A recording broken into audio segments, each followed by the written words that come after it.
Bertrand Russell was a man of many convictions, literally, including a vacation in prison. He was an aristocrat who championed socialism. He was a logician who wrote passionately about love and ethics.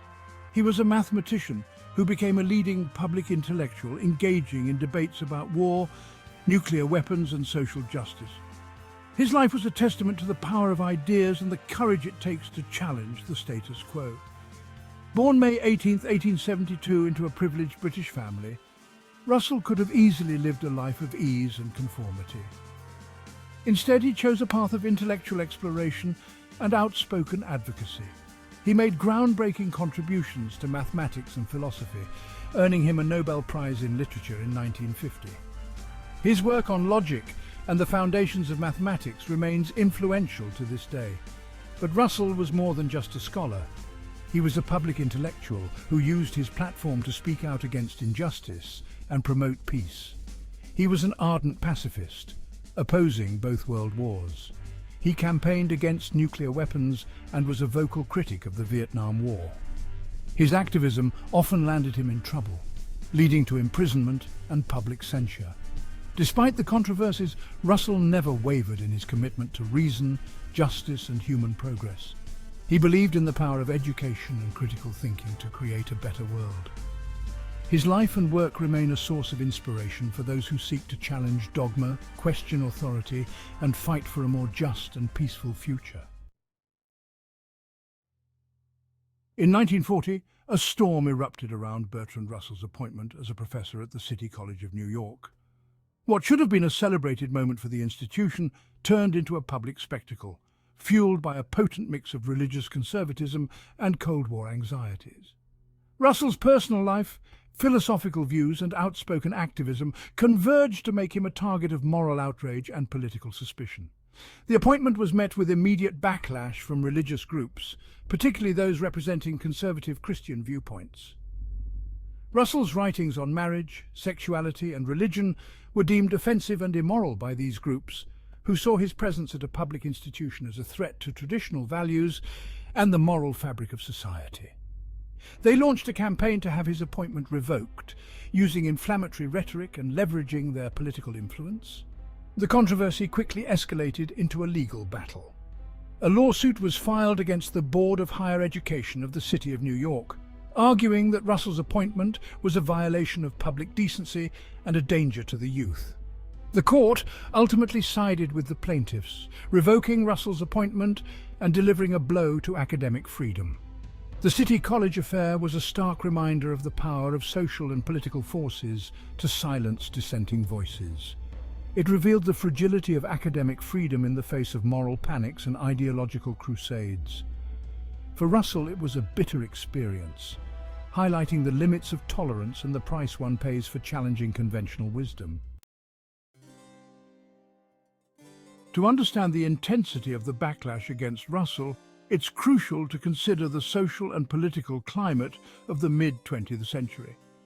The post-war era was a time of heightened anxieties marked by the Cold War and a resurgence of social conservatism.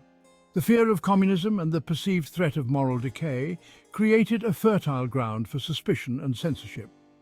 Traditional family values were highly prized, and any deviation from the norm was met with disapproval and even hostility. Divorce was still relatively uncommon, and premarital sex was widely condemned. Religious beliefs played a significant role in shaping public opinion, with conservative Christian groups wielding considerable influence over political and social life. Russell's personal life, marked by multiple marriages and open relationships, clashed sharply with these prevailing social norms. His writings on marriage and sexuality, which advocated for greater freedom and individual choice, were seen as a direct assault on the sanctity of the family. He became a symbol of moral depravity in the eyes of his critics, who saw his teachings as a corrupting influence on young minds. Adding fuel to the fire was Russell's outspoken atheism.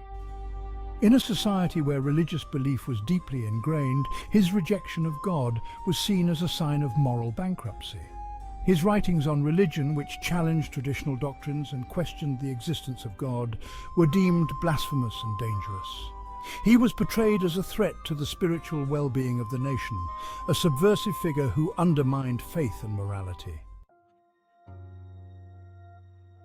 The controversy surrounding Bertrand Russell's appointment at City College may seem like a relic of a bygone era, but its echoes can be heard in contemporary debates about censorship and academic freedom.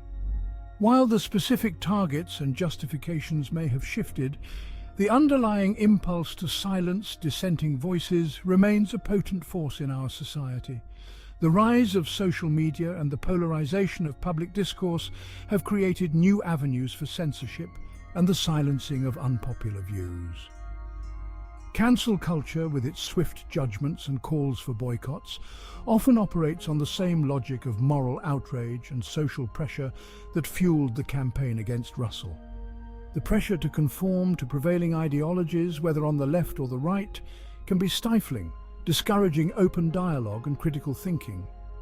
Book bans and curriculum restrictions, often driven by concerns about inappropriate content or the perceived indoctrination of students, reflect a similar impulse to control the flow of information and limit exposure to challenging ideas.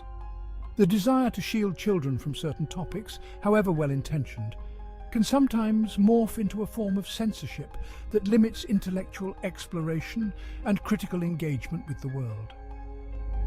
The parallels between Russell's era and our own should give us pause.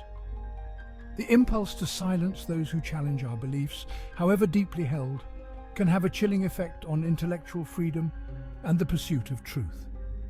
It's essential to remember that the free exchange of ideas, even those we find objectionable, is crucial for a healthy democracy and a vibrant intellectual landscape. Bertrand Russell's story is more than just a historical anecdote. It's a cautionary tale that holds relevance for both conservatives and progressives in today's world. It reminds us that the pursuit of justice and the defense of freedom require constant vigilance and a willingness to stand up for principles, even when they are unpopular.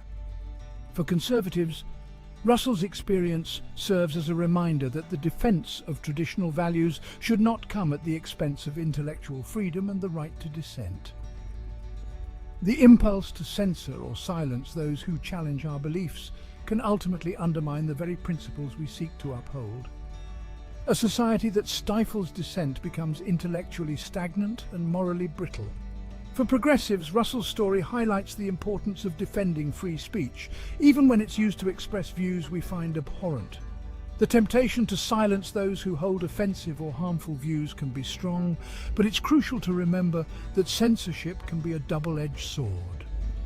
Once we start down the path of silencing those we disagree with, it becomes easier to justify silencing others, creating a climate of fear and self-censorship. The enduring relevance of Russell's story lies in its message of intellectual courage and the importance of open dialogue. It reminds us that the pursuit of truth and justice requires a willingness to engage with challenging ideas, even those that make us uncomfortable. It calls on us to defend the right to dissent, not just for ourselves but for all, recognizing that a society that values freedom of thought is a society that is truly free. We thank you once again for tuning for another episode at Philosophical Flicks, and as always we appreciate your continued support of the channel.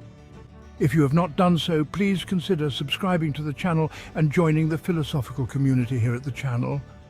And until next time, we bid you farewell and adieu, and of course, take care of yourselves and each other.